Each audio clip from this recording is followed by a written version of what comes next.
April 29, 1945. Soldiers of the U.S. 45th Infantry Division and the 42nd Rainbow Division approached the town of Dachau, Germany, from the northwest, moving through farmland and small residential streets that looked, in most respects, like any other Bavarian town they'd passed through that spring. Church spires, tidy houses, ordinary civilian life continuing on despite the collapse of the German war effort happening all around it. The first sign that something was wrong wasn't visual. It was the smell, an odor some men initially mistook for a chemical plant. Others compared to the sickening stink of burning feathers, thick enough that soldiers who had fought through months of combat, who believed nothing left in this war could still catch them off guard, found themselves unprepared for what they were walking toward. What they found first, before they even reached the camp gates, was a train. 39 boxcars sitting on a rail spur just outside the perimeter, packed with bodies in advanced states of decomposition. Prisoners who had been loaded onto that train from other camps further east, sent toward Dachau as the war collapsed around them, and left to die of starvation and exposure somewhere along a rail line that had simply stopped moving before it reached anywhere that mattered. Soldiers who opened those boxcar doors that morning would describe the sight for the rest of their lives in the same halting, incomplete language. Nothing in their training, nothing in the war so far, had prepared them for what 39 cars of the dead actually looked like up close, stacked and tangled in positions that made clear most of them had died slowly, over days, rather than all at once. Dachau itself was the oldest camp in the entire Nazi system. Built in March of 1933, within weeks of Hitler taking power, originally intended to hold political prisoners and dissidents rather than function as part of the industrialized killing machine the system would eventually become. Its design became the literal blueprint copied across occupied Europe, the layout of its barracks, its guard towers, its administrative structure all replicated at camp after camp as the system expanded through the 1930s and into the war years that followed.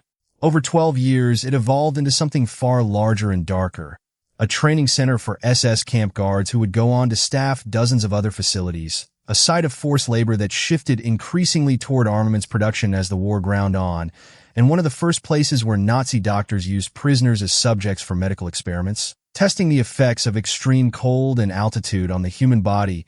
deliberately infecting inmates with malaria and tuberculosis to study the results, and forcing others to test methods of making seawater drinkable. Hundreds of prisoners died or were permanently crippled by experiments that produced no meaningful scientific value beyond documenting exactly how much suffering a human body could endure before it failed. By the time American forces arrived, more than 67,000 prisoners were registered across the main camp and its network of subcamps, over 43,000 classified as political prisoners, more than 22,000 Jewish prisoners, and thousands more falling into other categories the Reich had used to justify imprisonment. A typhus epidemic was tearing through the severely overcrowded barracks faster than anyone inside could contain it, the disease spreading unchecked through a population already weakened past the point where their bodies could fight off infection. 2 days before liberation, on April 27th, the SS had force-marched roughly 7,000 prisoners, most of them Jewish, out of the camp toward Tegernsee, far to the south. Men and women shot where they fell if they couldn't keep pace, left along the roadside in a final act of the same brutality that had defined the camp for over a decade. By the following day, most of the remaining SS guards had abandoned their posts entirely,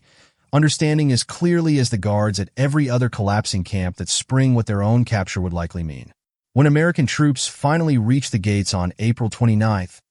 a brief firefight broke out with the handful of guards who remained, quickly overwhelmed. Inside, soldiers found more than 30,000 survivors, most of them severely emaciated, alongside piles of unburied dead that made the scale of what had happened here impossible to process in a single glance. If you want to hear the stories that show you exactly what happened when American soldiers confronted not just the camps themselves, but the towns that lived beside them for years, subscribe. We find these accounts, we verify them, and we tell them exactly as they happened. What made Dachau different from some of the camps discovered earlier that same month wasn't only its scale or its 12-year history. It was its location. Unlike remote forest camps built specifically to keep their existence hidden from casual observation,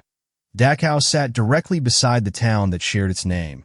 a town whose residents had lived, worked, and raised their families within walking distance of the camp's smokestack and perimeter fence for over a decade. Prisoner labor details had marched through the town streets for years on their way to and from work assignments. The smell that had staggered arriving American soldiers on their first approach had, by definition, been present in some form for the town's residents every day for years, whether they chose to acknowledge it or not. When American investigators began interviewing local civilians in the days after liberation, the answer they heard again and again was the same one soldiers had already grown used to hearing at every camp discovered that spring. We didn't know. We had no idea what was happening behind those walls. Colonel William Quinn, tasked with overseeing much of the immediate investigation, spent 2 full days with his team interviewing both the newly formed International Prisoners Committee, a body the inmates themselves had organized once the SS fled, led by a Soviet prisoner named Mikhailov as president and a Belgian named Hallett as vice president, and the townspeople of Dachau directly. What Quinn's team documented from those civilian interviews was often self-contradicting in ways that undercut the claims of total ignorance almost as soon as they were spoken. Some residents who insisted they'd known nothing would, within the same conversation, casually reference the camp's general conditions or acknowledge having seen prisoner work details passing through town for years, knowledge that sat uneasily beside their insistence that the camp's true nature had somehow remained a complete mystery to everyone living beside it. One resident, pressed on the contradiction directly, offered a version of the same defense investigators had already begun hearing repeated almost word for word across different interviews, that a person has to look out for their own survival first, and that asking too many questions about a neighboring SS facility during 12 years of Nazi rule was not a risk most ordinary people were willing to take, whatever they might have privately suspected. Lieutenant Joe Friedman of the 89th Infantry Division, working in the broader documentation effort General Eisenhower had ordered extended to every liberated camp after his own visit to Ohrdruf weeks earlier, had little patience for the denials he kept hearing. When German civilians told him they'd had no idea what was happening at the camp down the road, Friedman's response was blunt and direct.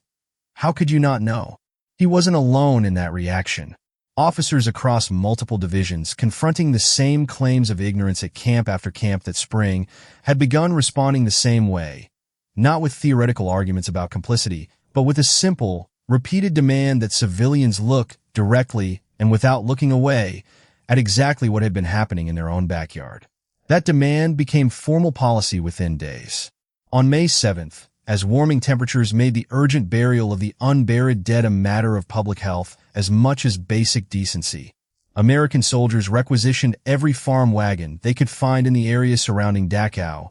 and selected local townspeople to do the work of loading and transporting the bodies. Over 3 days, columns of horse-drawn carts, 12 to a column, each cart carrying roughly 30 emaciated corpses, moved slowly through the streets of Dachau toward a hill outside town called Leighton, where the SS had already been quietly burying earlier victims of the camp since the previous autumn, adding fresh graves to a burial ground that had, in effect, been operating in secret on the edge of town for months before liberation ever arrived. The graves themselves were dug by captured SS men, put to physical labor for what was likely the first and only time in their military careers, forced to prepare the ground that would hold the men and women their own system had killed. Local residents who had spent years insisting they knew nothing now walked beside carts loaded with the physical proof of exactly what they'd claimed never to have seen, some visibly shaken, others maintaining the same composed denial they'd offered investigators days earlier, even as they helped carry the evidence that contradicted it.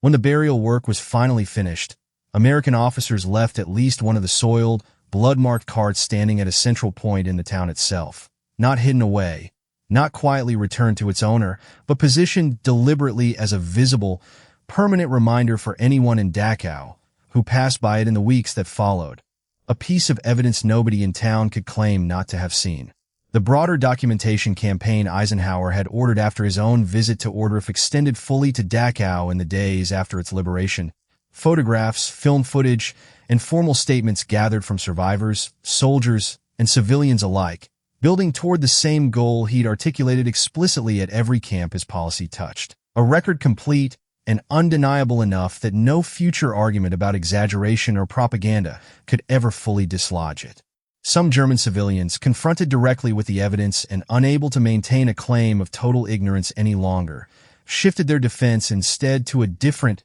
quieter admission that they had known enough to sense something was deeply wrong, and had simply decided, for their own safety and comfort, not to ask further questions about exactly what that something was. It was a distinction between knowing and refusing to know that Eisenhower's insistence on direct, physical confrontation was specifically designed to collapse. Accountability for what had happened at Dachau extended well beyond the immediate confrontation with local civilians. Starting on November 15, 1945, the Dachau camp trial opened inside the walls of the camp itself, prosecuting 40 former officials and guards under the case named United States of America versus Martin Gottfried Weiss and others, in a courtroom built specifically within the compound where their crimes had been committed. Weiss, who had served as camp commandant during parts of the war and returned to oversee Dachau in its final chaotic months, had fled in civilian clothing as American forces approached, only to be captured days later, on May 2nd, unable to disappear any more successfully than the evidence he'd left behind him inside the camp's own administrative records.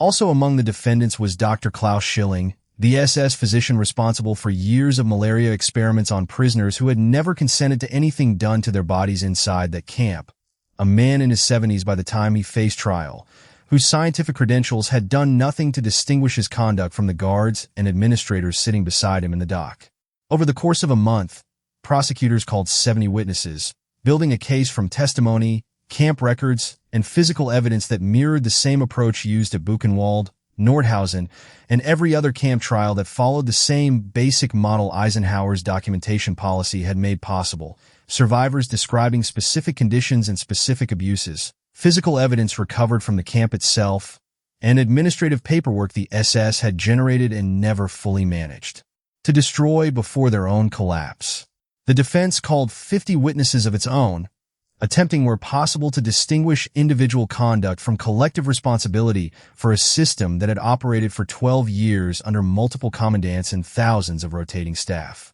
The tribunal was not persuaded that individual distance from any single killing absolved men who had spent years actively running or guarding a facility built explicitly for that purpose. On December 13, 1945, the tribunal delivered its verdict. All 40 defendants were found guilty. 36 were sentenced to death by hanging, including both Weiss and Schilling. 23 of those sentences were carried out on May 28 and 29, 1946, at Landsberg Prison, exactly 1 year and 1 month after the camp itself had been liberated. The remaining defendants received sentences ranging from 10 years to hard labor for life. It was one of the largest single mass execution outcomes of any post-war tribunal, a reflection of both the scale of what investigators had documented at Dachau and the 12-year span of time over which the crimes being judged had actually occurred. The survivors of Dachau, like survivors of every camp discovered that spring,